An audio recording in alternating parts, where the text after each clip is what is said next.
Virgile est né le 24 décembre 1990 à Royan aux environs de 10 heures du matin. Ses parents, Nicolas Véron et Myriam Guillemot, étaient tous deux journalistes. Il passa son enfance à Benon, un petit village de 500 habitants non loin de La Rochelle. À 10 ans, pour sa rentrée au collège, il partit vivre à La Rochelle. Il redoubla sa 5e à cause d'un désintérêt pour l'école très présent à ce moment. Il passa son année de 3e chez son père, à Vannes, en Bretagne, et reçut la mention assez bien à son brevet. Puis il revint à La Rochelle chez sa mère. Il fit une première littéraire dans un lycée sur l'île d'Oléron, puis retourna à La Rochelle, mais dans un autre lycée que celui de sa seconde, pour l'année de son bac. Bac qu'il obtint avec panache, au rattrapage, et pour reprendre son souffle après cet exploit, il s'offrit une année sabbatique, dont 6 mois se baladaient en Argentine, un peu en Bolivie, et une journée au Brésil. Il acquiert durant cette période un niveau pas trop mauvais en espagnol, comme pour rendre hommage à la matière qui le sauva quelques mois auparavant lors du rattrapage du bac. À son retour, il passa quelques concours dans des écoles d'art, mais ne se fit accepter nulle part. Il rentra donc à l'université de La Rochelle en langue étrangère appliquée, anglais, espagnol et portugais en débutant, afin de parfaire les connaissances débutées lors de sa journée à Foz do Iguaçu, dans le sud du Brésil.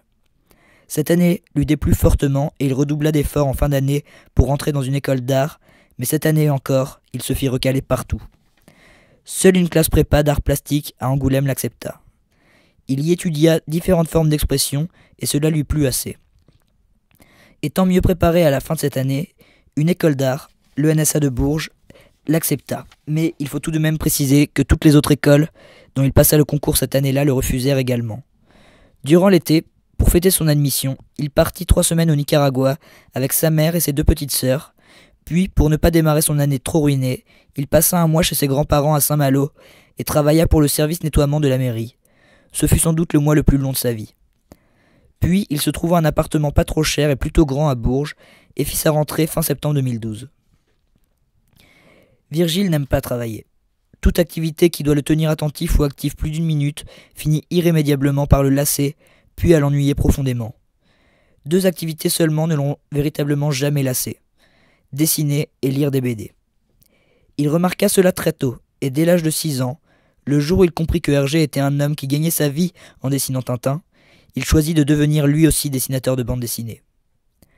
Au cours de sa vie, un grand nombre d'autres sujets ont retenu son attention, mais aucun n'a tenu plus de 2 ou 3 ans. Citons le judo, l'équitation, le yoga, le théâtre, le kickboxing, les peluches, les Playmobil, les Pogs, les Pokémon, les cow-boys, les requins, serpents et autres animaux à l'air méchant, les promenades, etc. Actuellement, Virgile s'intéresse au basket, au film, au rap américain, aux romans policiers, à la piraterie en Somalie, au génocide au Rwanda, au mouvement révolutionnaire d'Amérique latine du XXe siècle, à la Bible et à la mythologie. Virgile aime quand il dort beaucoup et qu'il mange de bons plats. Hélas, Virgile est d'une part un homme qui préfère vivre la nuit mais qui est contraint de vivre aussi le jour, et d'autre part un homme qui déteste devoir cuisiner, surtout s'il est le seul à profiter de l'effort. Virgile dort donc mal et se nourrit très mal. Il ne cuisine jamais, réchauffe parfois des plats déjà cuisinés, et très rarement se fait cuire de la viande ou un œuf à la poêle. Mais la base de son alimentation est essentiellement sucrée. Et à part le thé qu'il boit en quantité assez alarmante, toute sa nourriture sucrée est exclusivement à base de chocolat. Biscuits au chocolat, céréales au chocolat, tablettes de chocolat, etc. Virgile, au cours de ses 21 années d'existence, n'a jamais acheté un fruit ou un légume autre que du citron pour aller avec du rhum. Depuis une semaine, Virgile entrevoit un peu mieux ce qu'est l'amitié. En effet, il y a une semaine, en rentrant d'un week-end passé à Paris, Virgile fit la rencontre d'une mouche. Il ne savait pas depuis quand elle était dans son appartement, ne se posait pas la question si les mouches lui plaisaient ou non. Il se dit juste que faire une colocation avec une mouche, une seule mouche, ça n'était pas très contraignant et ça valait le coup d'essayer.